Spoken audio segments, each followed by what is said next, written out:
Alguna vez escuché que una de la edad plena para poder tener noviazgo tendría que ver con la madurez en cuanto a la parte cerebral. Por el amor lo motiva a uno a lograr muchos sueños y muchas metas, pero es diferente amar dentro del trabajo mutuo y la solvencia económica que amar dentro de un plazo muy largo de escasez. Creo que la mujer necesitaba era eso. Eras Efesios 5:25. Alguien que entregara, un hombre que pudiera decirle, esto lo hago con amor. Estamos hablando acerca de la diferencia de conquistar hace unas épocas a la pareja y a cómo se conquista ahorita. Entonces estamos dialogando, digamos que sí, que era muy diferente antes cuando se conquistaba, ¿no? Inclusive antes se conquistaba era por conveniencia económica, que cuando un hombre le ponía el ojo a la mujer, en épocas muy pasadas, negociaba era con el suegro, ¿cierto? Sí, negociaba con el suegro, que decía, bueno, ¿cuánto terreno vale su querida hija? ¿Cuántas vaquitas hablan? ¿Cuántas vacas estamos Exacto, sí, antes se hablaba, era así.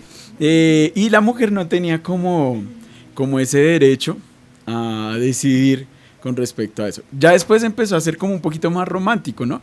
Entonces yo creo que también por la época o la edad dorada que empezó a salir en el cine, las películas románticas, entonces ya los hombres empezaron a ser más conscientes de que hay que abrirle la puerta, ya se vestían de paño, se perfumaban, entonces ya pedían permiso, empezaron a ser más caballerosos. Algunos casos a excepción que no hacían eso, sino que se llevaban la chica temprana y se la llevaban a vivir de una y listo.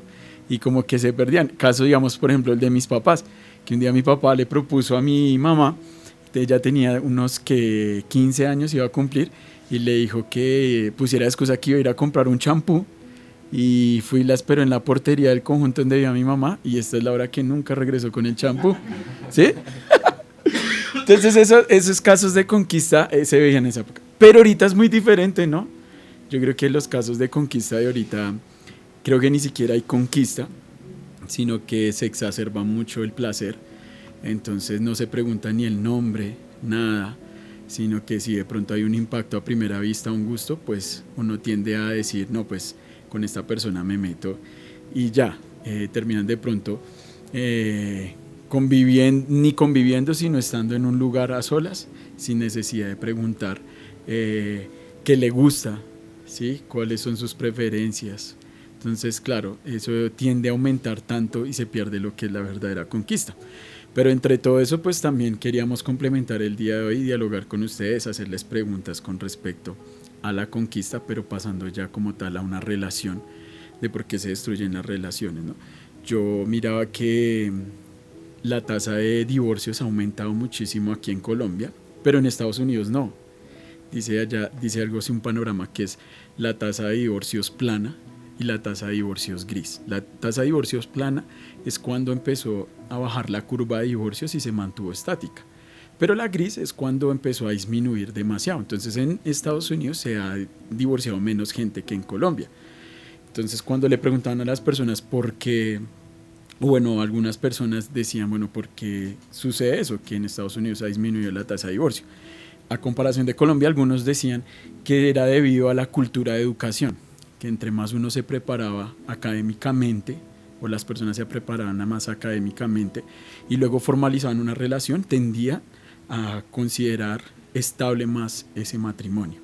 Entonces, cuando no hay una educación en relación y se volvió la cultura en Colombia, de pronto es de solo convivencia y ya, pues tiende a divorciarse más la gente. Otra estadística que encontramos en Colombia es que la gente tiende a divorciarse más en el primer año de matrimonio, ¿sí? Dice que más o menos del 100% de tasas de divorcio, estamos hablando de casi un 70% de divorcios en primer años de matrimonio, de acuerdo a algunas encuestas. Solamente el 22% se ha divorciado después de llevar más de 20 años. O sea, aunque sigue siendo una tasa muy alta, ¿sí? Porque uno diría, no, pues, pero sí. Pero la tasa más reducida es la de nuestros abuelos, la que les enseñaron a decir, a mí no me firme un contrato, yo soy de palabra. Si le digo sí, sí, si le digo no, no.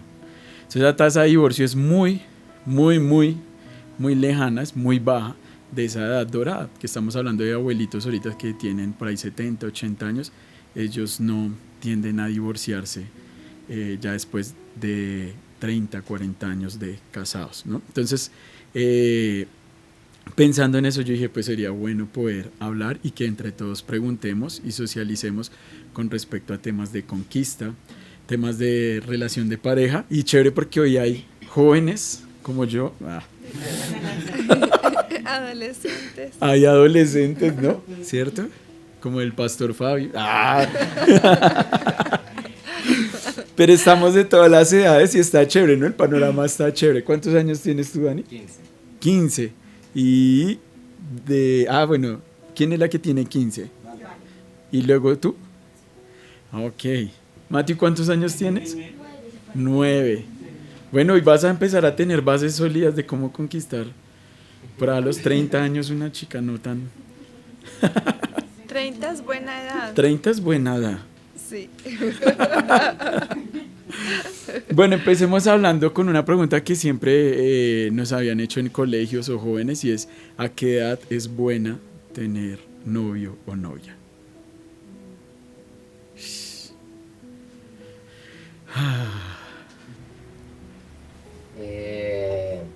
Pues yo opino que sea como en ese de los 20 años de para adelante, porque antes uno ni siquiera se ha desarrollado bien y también tiene ocupaciones que uno las como ve que es muy que ocupa mucho espacio, como el colegio, y luego si uno se mete a trabajar uno ya dice, ay, es que estoy todo el día ahí en ese trabajo, y uno ya también porque siento que después de los 20 años ya uno ya sabe cómo se manejan las emociones, el trato hacia la gente y la cultura.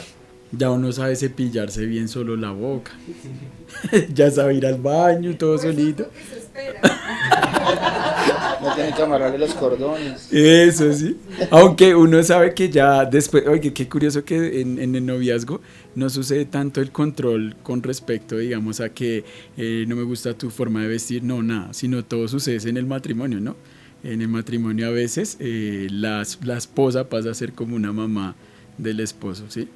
Y creo que también se influencia mucho en el saber cómo fue esa adolescencia en formación, ¿no?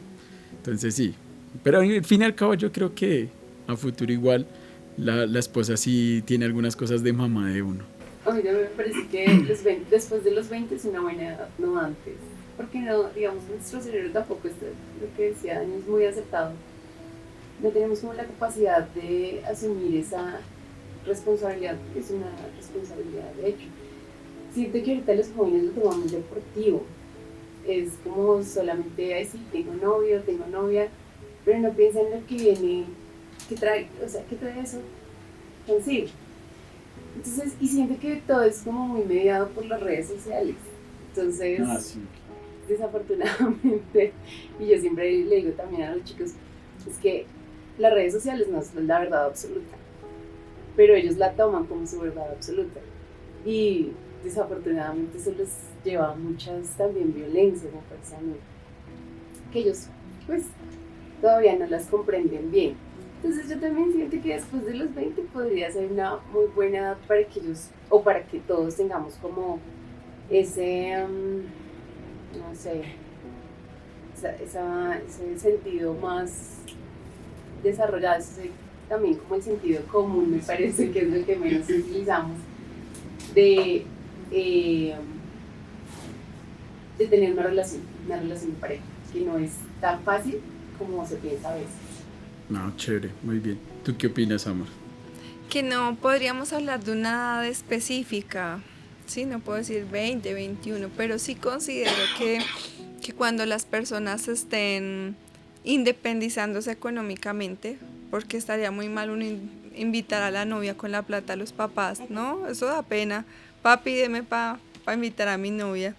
Cuando ya haya como más independencia en ese aspecto, y cuando se crea en el noviazgo como una relación con propósito de matrimonio, ¿sí? Y bajando esos objetivos, sí creo que viene siendo después de los 20, como ellos han dicho. Sí, que por lo general la mayoría de personas tienden a ser más responsables como a esa edad, ¿no? Que empiezan a tener una parte más estable financiera. Sí, chévere que, pues no sé cómo lo vivirán ahorita los jóvenes porque son tan diferentes, ¿no? Pero sí, yo alguna vez alcancé a pedirle plata a mi papá para invitar a mi novia. Y mi papá era contento, ¿no? Porque si yo ¿Cómo voy, así? no me ennovié cuando era. No, pero sí, yo le pedí a mi papá como en 2 ocasiones, pero recuerdo que yo tenía que como unos 13 años, 14 años, pero a veces sucede eso en los papás hombres, ¿no? Cuando ve que su hijo quiere invitar a una chica y dice, ¡ah! ¿Cierto? Entonces también eso influye mucho, porque también algunos papás como que empiezan a mirar que de pronto él no consigue, no conquista, bueno, entonces como que ya empieza a asustarse, ¿sí? Pero ya tiende a ser ya el otro lado, que empiezan a obligarlo y de pronto corrompen como tal su área mental emocional por quizás presentarle una mujer de conveniencia del papá, ¿no? Pero chévere que pensemos eso también en la parte financiera, ¿no? Que cuando haya más responsabilidades, como dijimos, que ya tienda la cama, ¿cierto? Que se bañen solos. Que se bañen solitos, muy bien, ¿sí? Alguna vez escuché que una de la edad plena para poder tener noviazgo tendría que ver con la madurez en cuanto a la parte cerebral, la parte cognitiva de los hombres y las mujeres. Entonces, dicen que una persona no debería ennoviarse cuando su cerebro está en pleno desarrollo entre emociones y habilidades, ¿no? Que eso sucede más o menos entre la edad de los 12 y 18 años, sino que tendría que ennoviarse cuando haya pasado lo que llaman la poda neuronal. Que la poda neuronal es cuando, más o menos en la etapa de la adolescencia de los 15, 18, el cerebro empieza a quitar o a barrer, por eso se llama una poda neuronal, poda las neuronas que no se han conectado, no se han usado en parte de habilidades y emociones, y después empieza el desarrollo de la corteza prefrontal, que sería donde uno empieza a tomar decisiones. Y eso sucede, dicen más o menos, que es entre los 19 y 20 años. Pero esto es lo más interesante, por algo estaría así establecido, ¿no? Que en los hombres sucede a los 25 años y en las mujeres sucede a los 20 años. Entonces dicen que un hombre tiende a ser más lento el proceso de madurar que el de la mujer. Entonces, claro, uno calcularía, oiga, está chévere como esa edad, ¿no? 25 y 20. Y uno diría, claro, esa edad, en cierta manera, hace que se vuelva más equilibrado el yugo o que se complementen bien. Quería complementar lo que ella dice porque, bueno, yo tengo mi caso. Yo fui novia del papá de mis hijos a los 13 años, pero pienso que era otra época totalmente diferente, porque era la cuestión de él me recogía, me acompañaba hasta el colegio, me gastaba una gaseosa, no más. O sea, era así como el cuidado. Pero ahorita lo que ella dice de las redes sociales. Mi hijo mayor tiene 14 años, tiene su novia, pero ellos se complementan como en el tema de las redes, ¿sí? De los videos, de cosas que no, o sea, no saben exactamente como la finalidad de la relación, sino como se entienden en ese tema, entonces creen que está todo bien. Pero no es la edad, o sea, no es la edad correcta para... O sea, yo lo viví, pero pues era otra época, ¿sí? Pero también opino que es mucho mejor después de los 20 años. O sea, que uno ya tiene una conciencia, pero antes era todo, pienso que más seguro. Más seguro, más los papás estaban encima, el novio de uno, digamos en mi caso, él llegaba hasta la puerta y me dejaba ahí. Pero los muchachos de ahora no. Ah, sí, eso es también otra cosa, ¿no? Sí, que también tiene que ver mucho la edad también para ser responsable de cuidar la otra persona. Que brinde protección. Exacto, sí, a mí me parece eso importante, brindar protección a la otra persona y pues en la adolescencia casi no se ve eso dentro del desarrollo de la persona porque tienden a ser muy independientes y no hay que saber diferenciar lo que sería obviamente la protección con el capricho, porque el hecho que yo esté llamando a una persona, presionándola, saber cómo, hostigándola, saber cómo está, quiero saber de ella, eso no significa protección. Quizás es una persona que está 100%, ¿cómo decirlo, amor? Pero sí, es como un apego ahí que no es sano, ¿no? Entonces, sí, a veces yo creo que en la adolescencia también tendemos a no diferenciar cosas o a malinterpretar situaciones. Entonces sí, creo que después de los 20 años definitivamente uno entiende mucho más las cosas.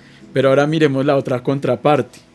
Porque entonces hay personas que son solteras a los 30 y 35 años si ya han pasado esa edad y que ya uno las mira como uy no, y como que todo el mundo le quiere buscar, los papás lo quieren sacar de la casa, ¿cierto? Como que haga su vida, hija, haga su vida, ¿sí? O le están buscando. Eso me parece muy chistoso porque yo he conocido, no muchos, pero sí recuerdo que papás me dicen, venga, Alejandro, le encargo, sí. Sí, conoce por ahí que está muy solita o está muy solito y se ve triste. Alguna vez mi mamá estaba diciendo, cuando yo cumplí más o menos unos 19 años, 20 años, ella dijo que ya como vio mi temperamento, que yo era de mal humor y a cada rato era enojado, entonces dijo, no señor, Alejandro, lo que necesita es una esposa.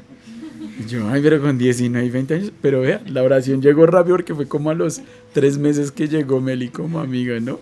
Sí, pero y mi suegra me dijo, bienvenida a la familia, la primera vez que me vio. ¿Cómo fue esa vez, amor? ¿Recuerdas cómo? Eso fue muy chistoso. Alejandro me invitó para un evento de madres. Ah, sí, sí. Y fuimos a ensayar las canciones y eso a la casa de mis suegros. Yo desconociendo todo lo que Alejandro está diciendo, pero la primera vez que mi actual suegra me vio, me dijo así, bien, hola Meli, bienvenida a la familia. No entendía ni la menor idea a qué se refería, lo tomé como la familia en Cristo. Yo, ay, qué lindo, gracias. Y Meli le dijo desde ese día, hermanita Aide. Pero ya no entendía que de pronto la frase iba ahora por otro lado. Sí, ya me estaban emparentando. Pero sí, digamos que sí me preocupa un poco porque sé que cuando no hay relaciones de noviazgo o ya matrimonios establecidos en personas ya que superan los 30 años, pues ya uno empieza a mirar que posiblemente también eso afecte en cierta manera la natalidad o que no vayan a concebir hijos, y entonces ya empieza a pasar. Pero ¿ustedes qué opinan? Entonces, ¿qué sería ese caso? Si ya es una persona que está madura y ya ha pasado, ya no estamos hablando de una edad de 20, sino estamos hablando de una persona ya de 30, 32, 35 años, 40. Complementando lo de los jóvenes, pues la palabra habla sobre su juventud, o sea, la palabra habla de que no pongan en poco la juventud que tienen, ¿sí? Y los muchachos en estos tiempos se están poniendo muy en poco su juventud, o sea, no saben el poder y el potencial que tienen en ellos, no saben el poder y el potencial que tienen en su espíritu, en todo, en lo que hacen, en cómo se manejan, en cómo se pueden brindar hacia otras personas, ¿sí? Y en ese caso, los muchachos ahora quieren es todo rápido, quieren es todo ya, quieren es conocer cosas que en el mundo se los ofrecen así súper rápido, no necesitan ni siquiera saberlas porque es solo probar y ya quedaron ahí cogidos de cualquier cosa. Y esa es la juventud que ellos no aprecian, ¿sí? Entonces en la edad súper que sea desde los 20 a los 25 años que ellos entiendan y tengan una perspectiva del mundo, de lo que ya han visto, de lo que ya han sentido, de lo que ya han vivido, para poder llevar una relación, ¿sí?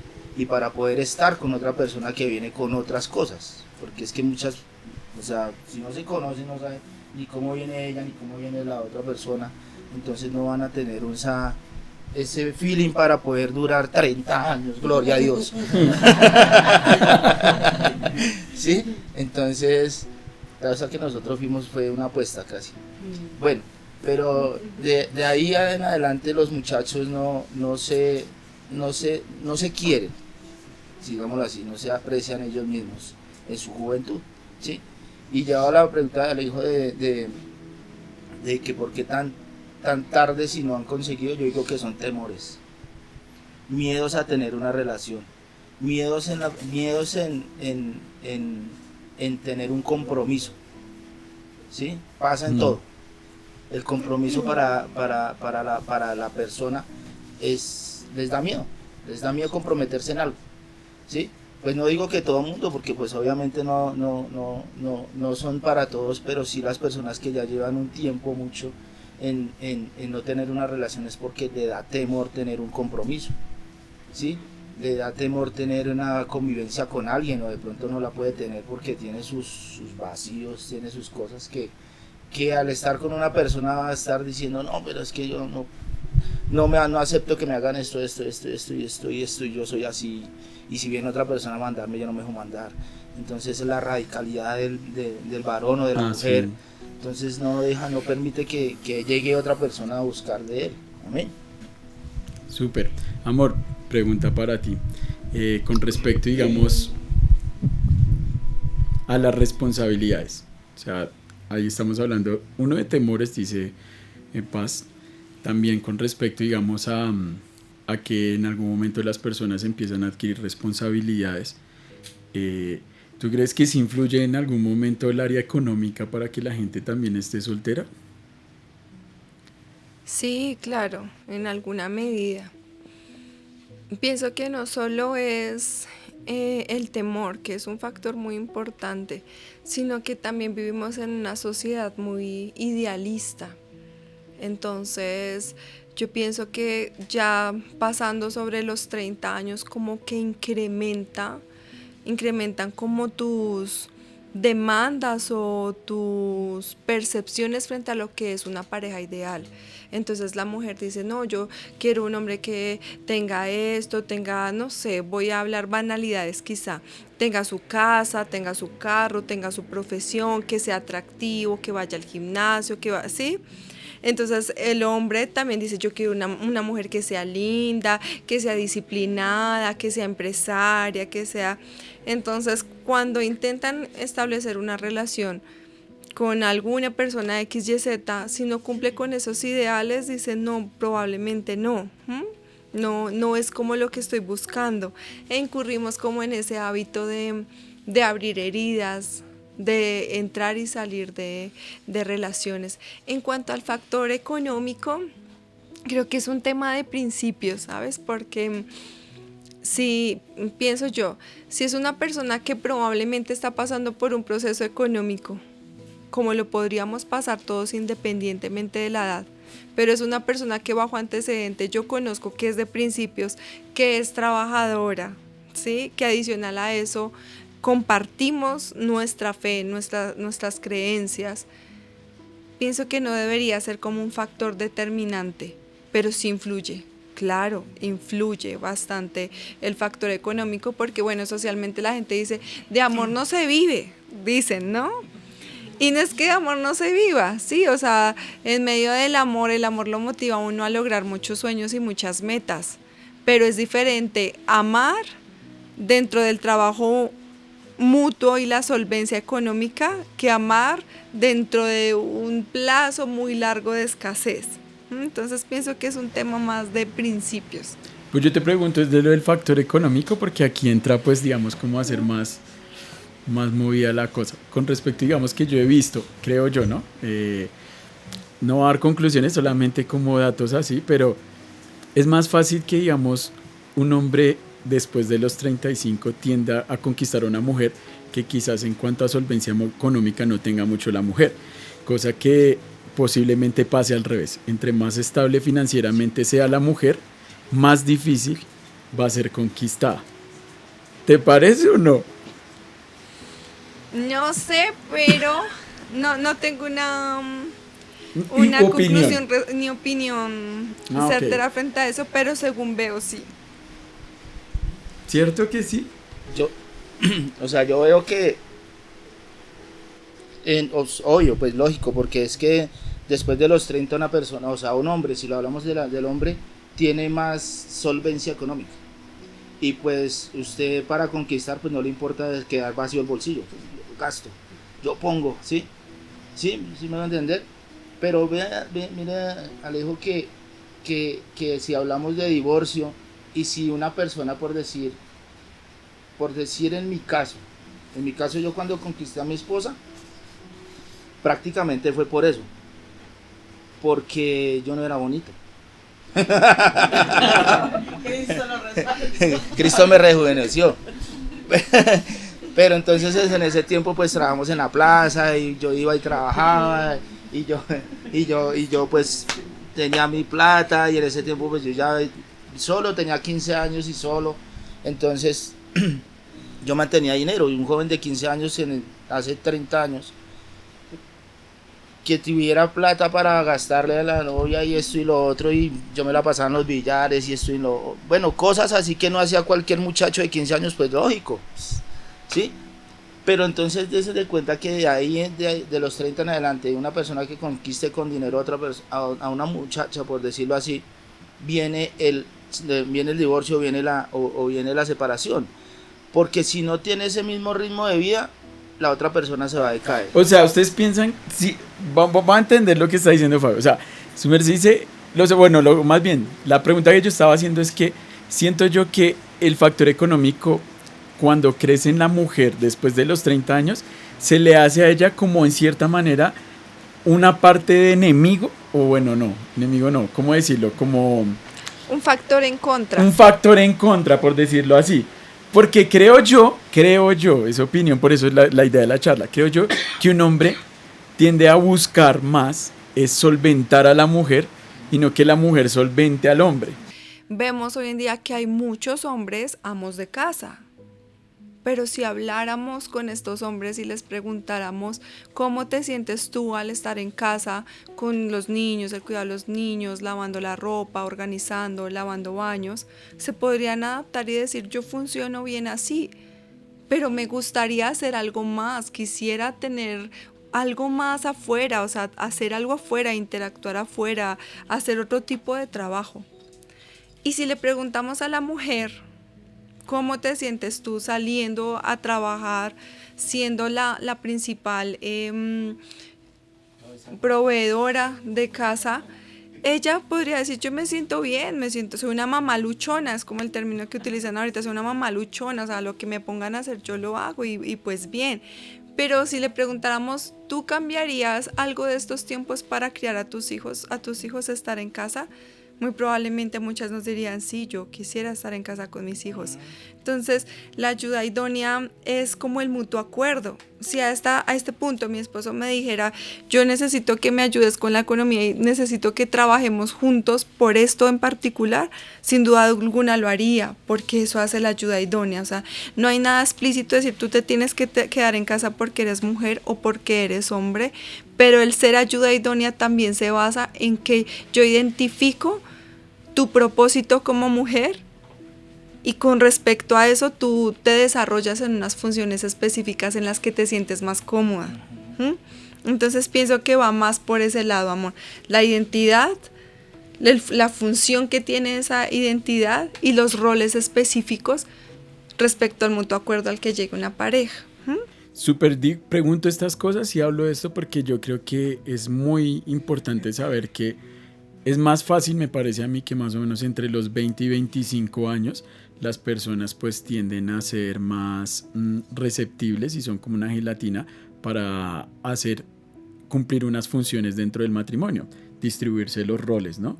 De pronto dicen, no, de pronto yo estoy trabajando, entonces distribuyámonos los roles, entonces como están tan jóvenes, son como...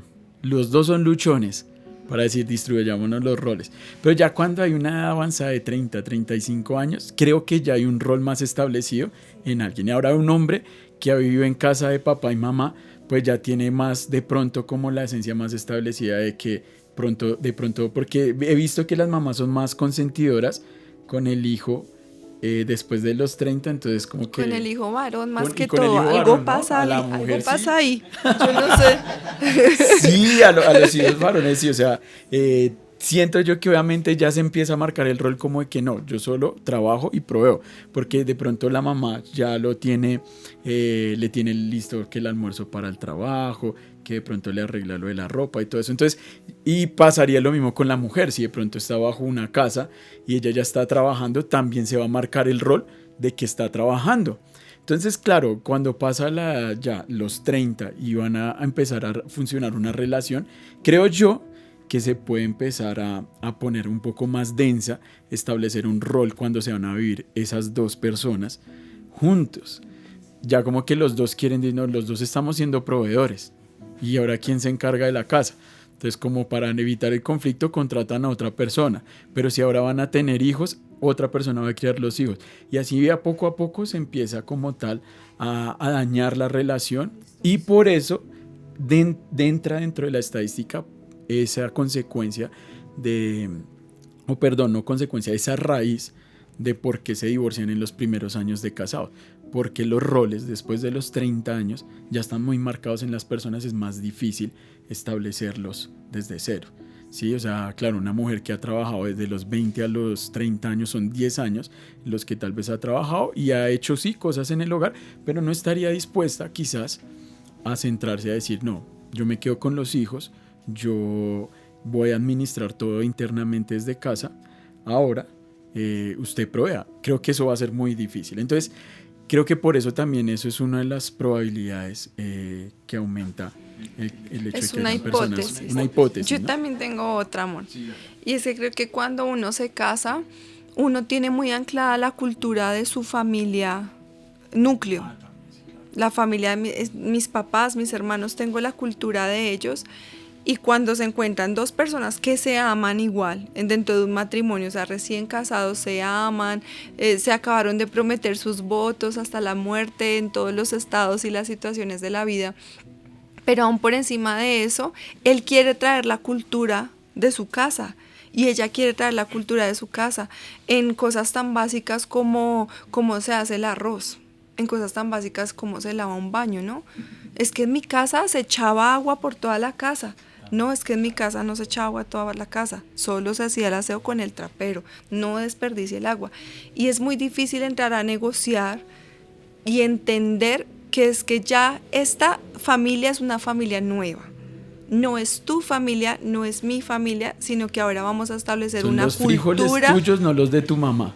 Sí, es una cultura en total. Sí. Es una cultura totalmente nueva. No es tu cultura, no es mi cultura. Es la cultura que vamos a construir juntos. Y muchas parejas no están dispuestas a morir a su cultura familiar. Sí.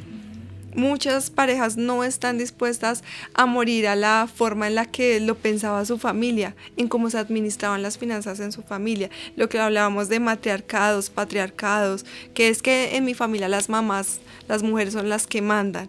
No, es que ya no, o sea, ya no perteneces a ese núcleo ni a esa cultura.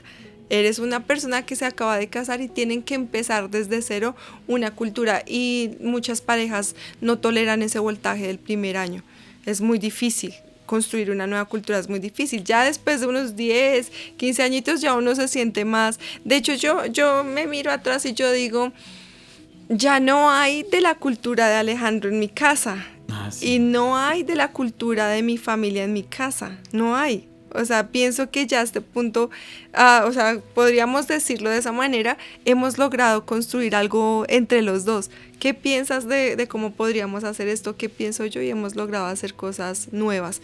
Pero sí, siempre la cultura familiar se trae muy arraigada en los hábitos. Sí, también es eso, los hábitos de la familia. Y sí, recuerdo que inclusive, o sea, manera personal, siendo acá un poquito expuesto a nuestro matrimonio, pero nuestro primer año fue el más duro. Y creo que tu hipótesis, como dices, que aunque yo no creo que sea hipótesis, sino que creo que es una clara verdad, es que inicialmente lo que más destroza o quiere destrozar el matrimonio en el primer año es formar la cultura nueva. Recuerdo es la primera vez que tuvimos una pelea, fue bárbara, fue porque en mi casa, pues como siempre teníamos las pailas viejas, entonces mi mamá cuando dejaba pega, yo cogía y raspaba la olla con la cuchara para lavarla bien y quitarle la pega. Pues nos habían regalado una olla arrocera de matrimonio. Con teflón, de Con teflón. Y pues ahí estaba la pega y me tocaba a mí lavar la loza. En mi memoria yo traía que cogía la cuchara y ¡bum! Y le hice así a toda la olla y la lavé y yo dije, buen siervo fue, fiel, es lo bueno. Y recuerdo que al otro día se levantó ella y brava, o sea, fue nuestra primera discusión de matrimonio.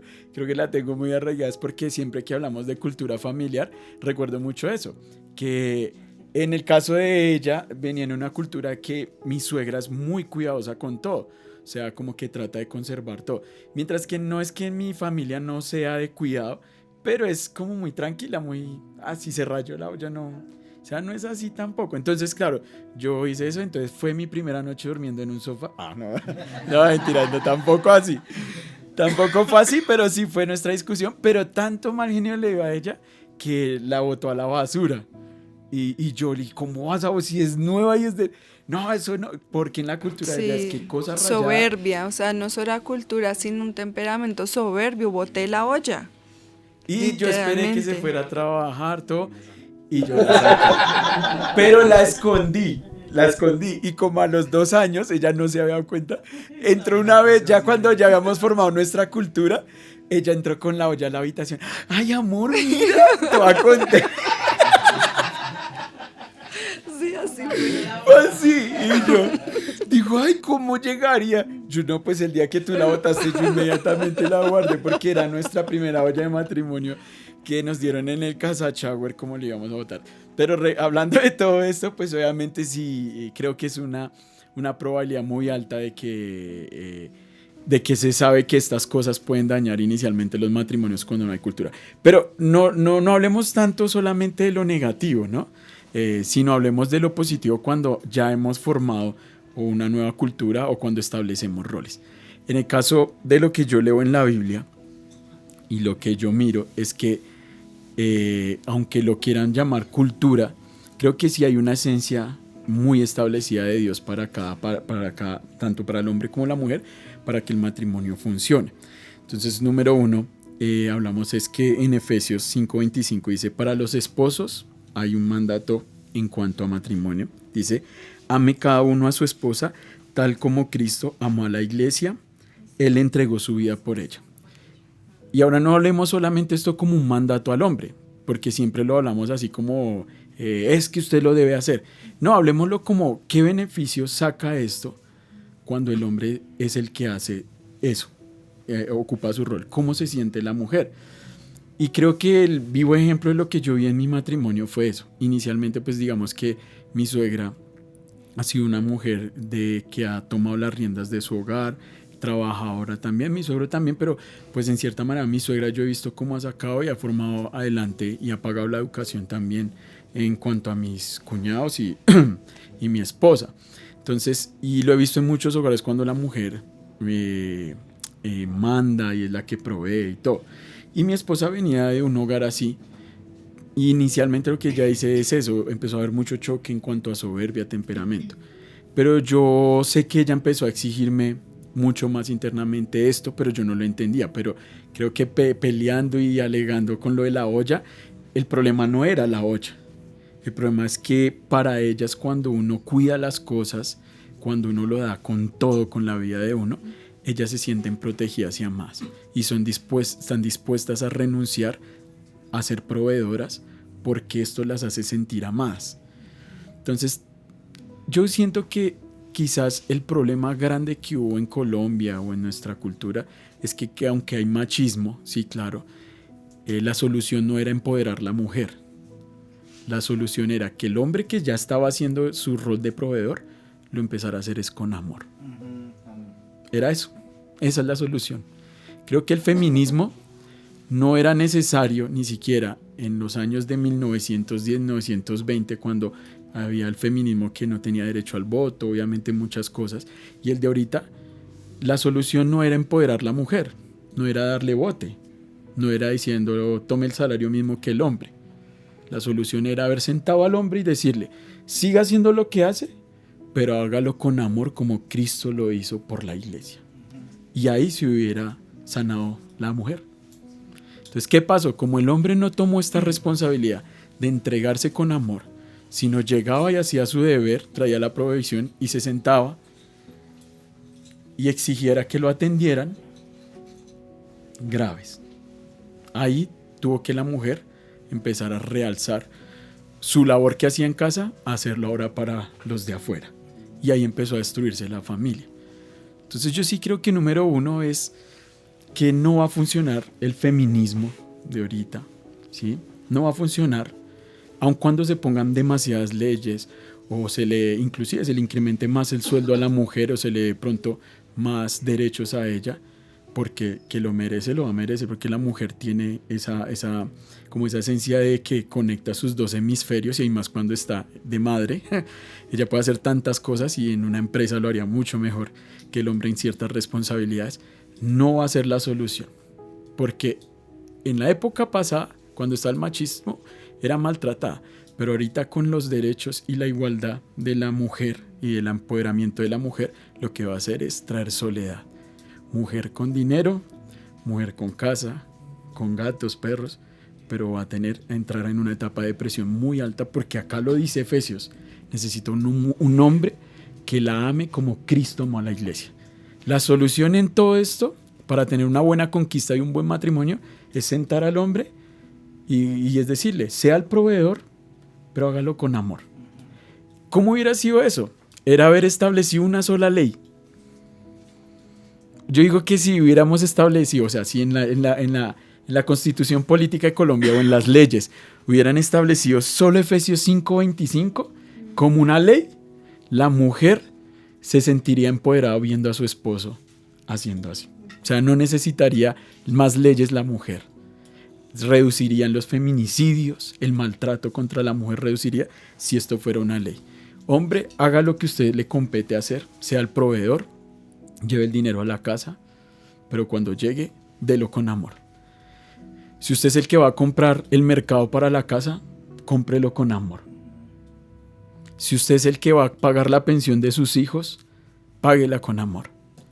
Si usted es el que va a llegar cansado a la casa y tal vez no quiere hacer nada de oficio, no diga que su esposa es la que tiene que hacer las cosas porque usted es el que trabaja, sino acuéstese y diga, amor, quiero descansar, gracias por ayudarme con las cosas de la casa. Creo que la mujer necesitaba era eso. Era Efesios 5:25. Alguien que entregara, un hombre que pudiera decirle, esto lo hago con amor.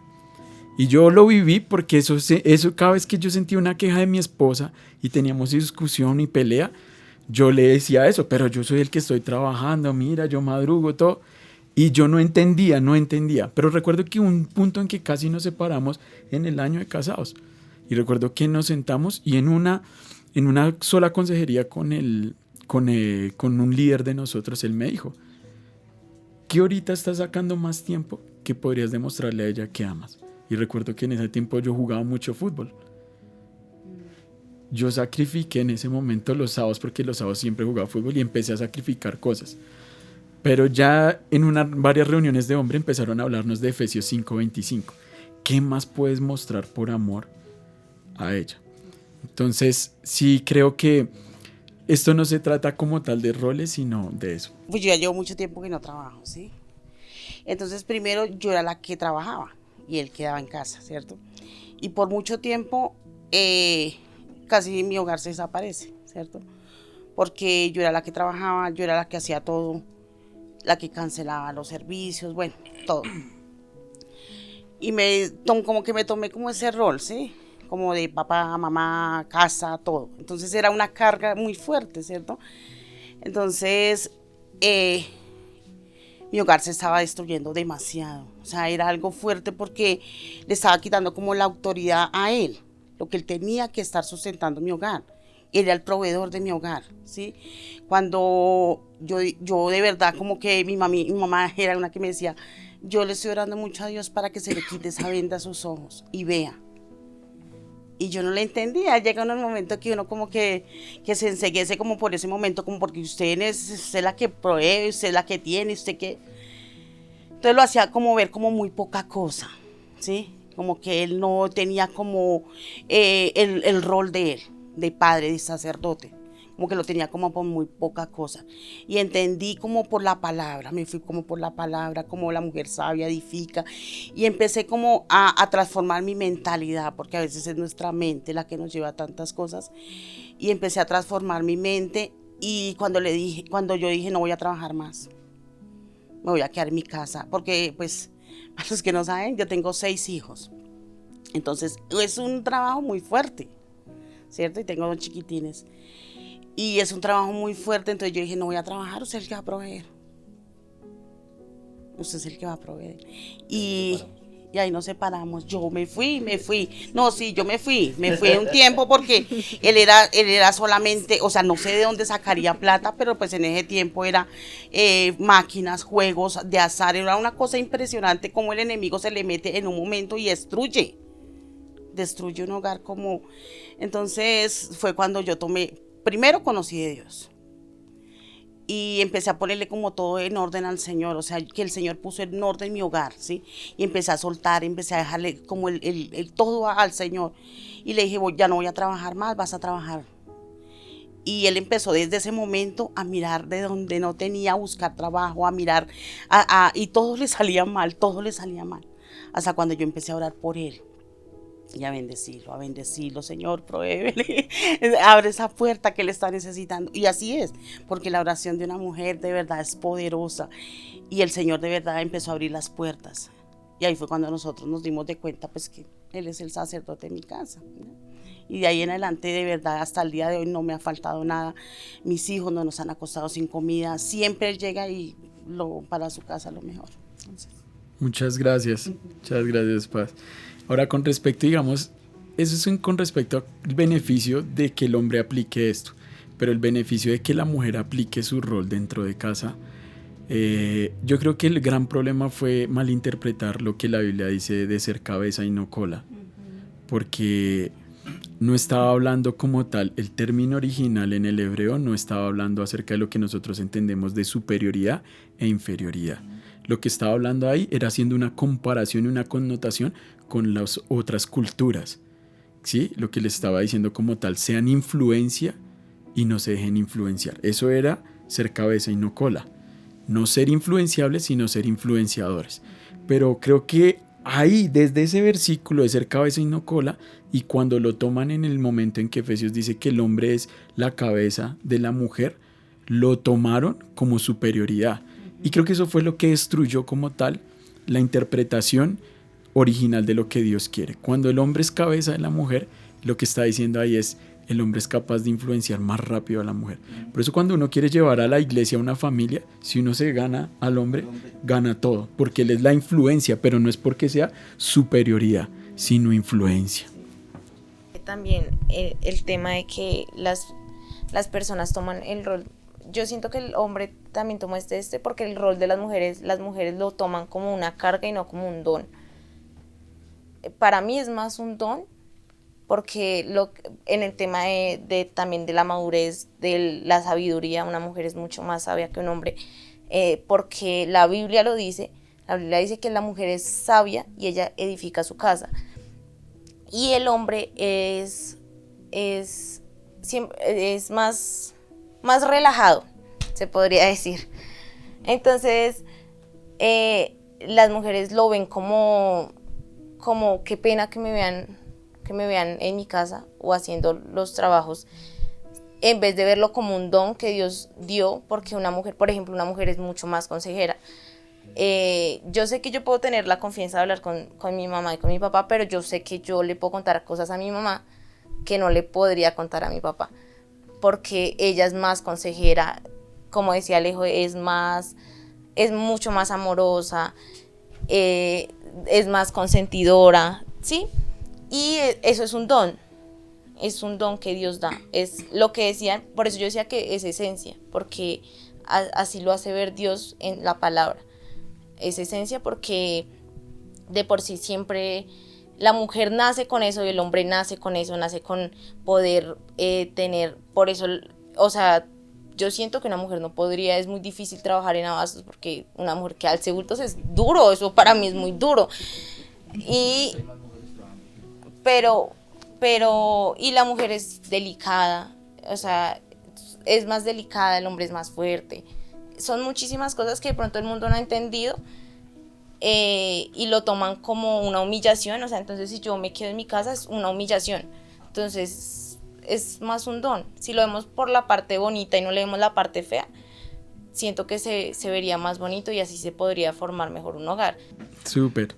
Entonces, complementando eso que tú dices, no es que quiero que lleguemos a la conclusión de que culturalmente fue que se formó lo de los roles, tampoco quiero llegar a la conclusión de decir es que si no se hace así no funciona, porque en cierta manera vemos mujeres que proveen para la casa, también trabajan, pero también son responsables de su hogar.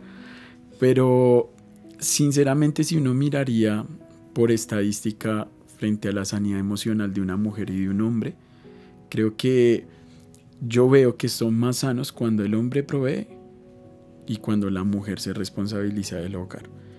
El dilema sí que fue que el hombre tuvo la oportunidad durante mucho tiempo haber valorado eso y no lo supo hacer.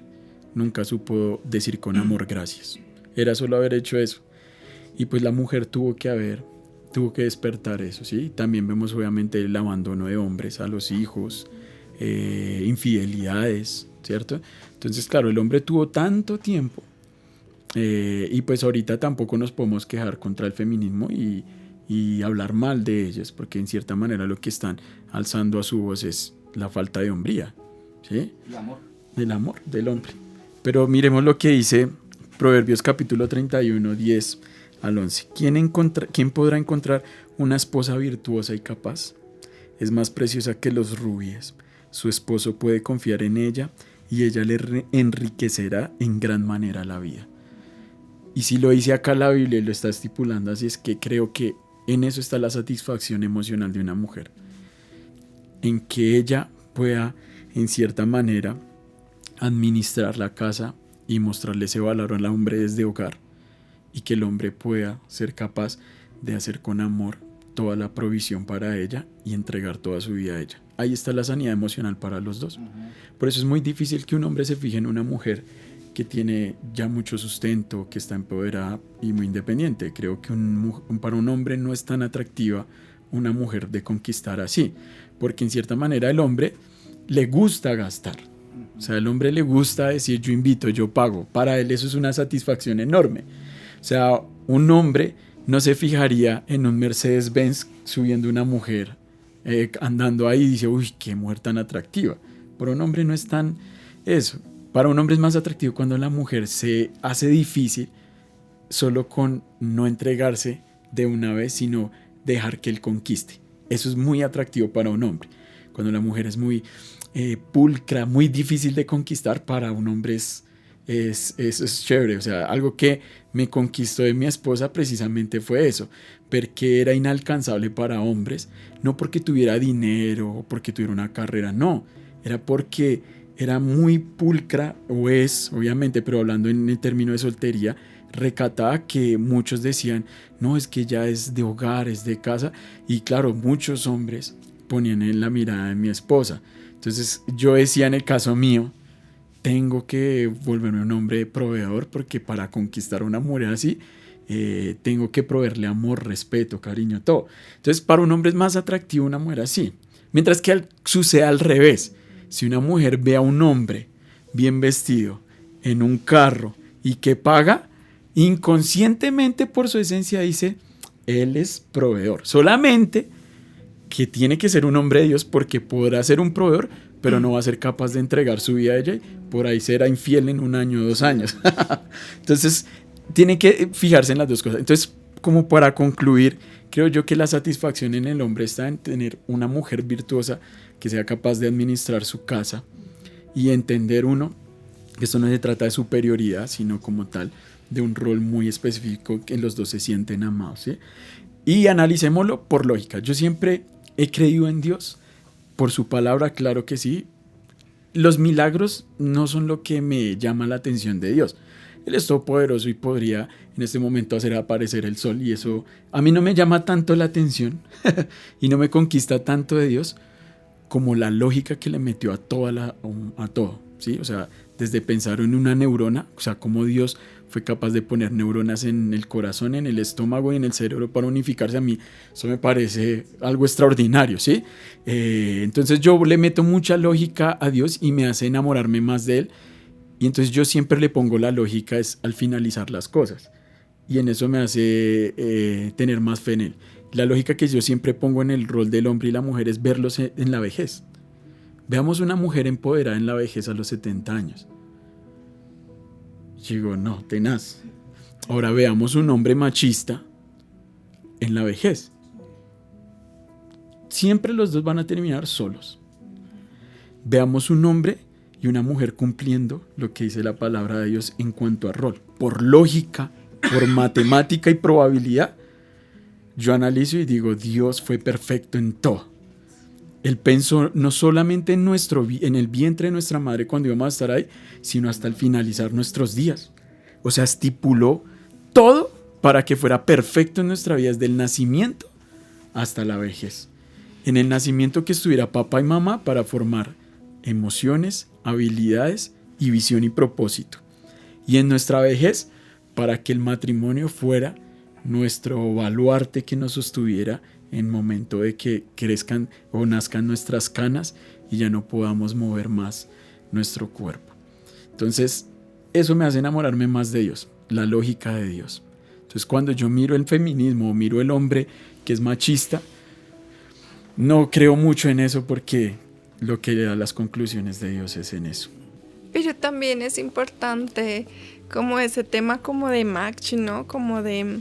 Conectar. Sí, claro. Bueno, sí. Claro, la es lo que está conexión, sí. diciendo Dani. Ok, en ese lado sí. Claro, Sí, o sea, si hay unas personas con las que te llevas mucho mejor con otras, ¿sí? Si hay un factor de también como de química y muy importante dentro de las relaciones. Sí, porque de pronto no es que no, físicamente Que no me tengamos gusta, cosas en pélelo, común. porque lo importante es lo de adentro. No, sí, pero sí, es importante. sí. Ah, bueno, sí, en cuanto a eso, por eso Meli también decía lo del propósito, ¿no? Y inclusive hace 15 días lo hablábamos, que para empezar a conquistar es necesario no conquistar porque estemos solos. Ay, es que estoy solo, necesito a alguien, porque no, es el peor error de uno empezar una conquista, estar solo.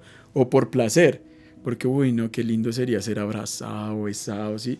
Entonces es el peor error de conquistar ahí.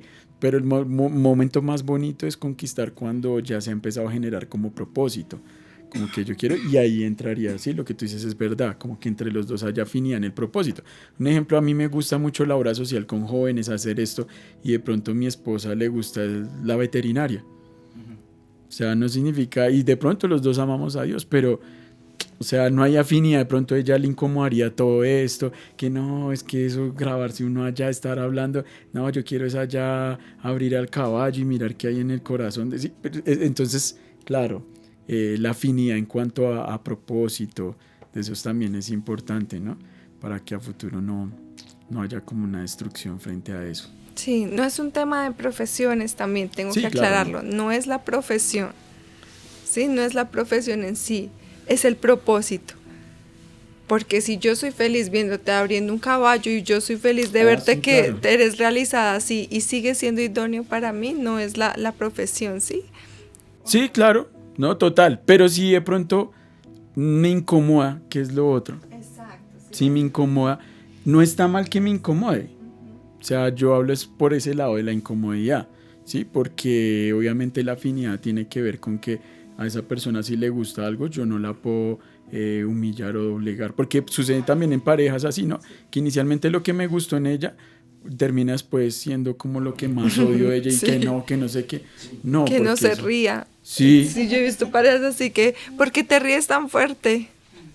Y así la conoció, ya no me gusta cómo te ríes, no seas tan sociable, pero si eso fue lo que te enamoró de mí, ¿cómo así que ya no sea tan sociable? Sí, súper. Oremos por eso, chévere, concluir con eso. Me gustó harto, muchas gracias por cada uno de los aportes y como siempre aprendiendo aquí, y que los temas se vuelven muy relevantes para los chicos de ahorita, para los matrimonios de ahorita, independientemente de la edad. ¿Qué tal si oramos precisamente por los matrimonios? Que Dios permita que las personas que ahorita están pensando en divorciarse no lo hagan, que puedan buscarnos, dado caso, porque somos un puente para llegar a ellos y que ellos lleguen a Dios, ¿no? Entonces, Señor, te damos gracias por esta noche y especialmente queremos orar por los matrimonios, Dios. Oramos por aquella pareja que está de pronto pasando por una situación difícil y está pensando en dejarse en Dios. Quizás tengan hijos de por medio y van a ser afectados, Dios. Vemos que la tasa de divorcio quizás aquí en nuestra nación ha aumentado, pero para ti no es nada imposible, Señor. Y tú nos has puesto aquí como un puente para que la pareja que esté pensando en esto, Dios, se acerque a ti. Oro por aquellas personas gentiles en amabilidad, pero también gentiles que quizás no conocen tu palabra, que no se sienten identificadas, pero esto no se trata de una religión o un credo, sino esto se trata de lógica, de que tú estás en el inicio y en el final de nuestras vidas, siempre buscando el bienestar y buscando, Señor, que encontremos el verdadero amor, no solo en pareja, sino en ti. Oro por aquellos hijos que están pasando por esta dificultad, en quién elegir, si el papá o la mamá.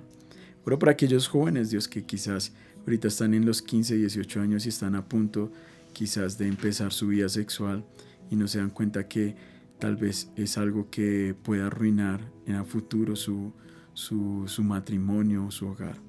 Guárdalos y permíteles entender que hay un proceso de etapa de madurez y que todo tiene su tiempo.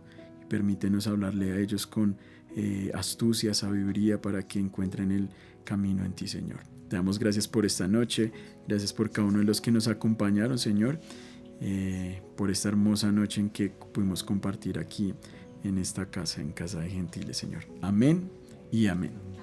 Amén.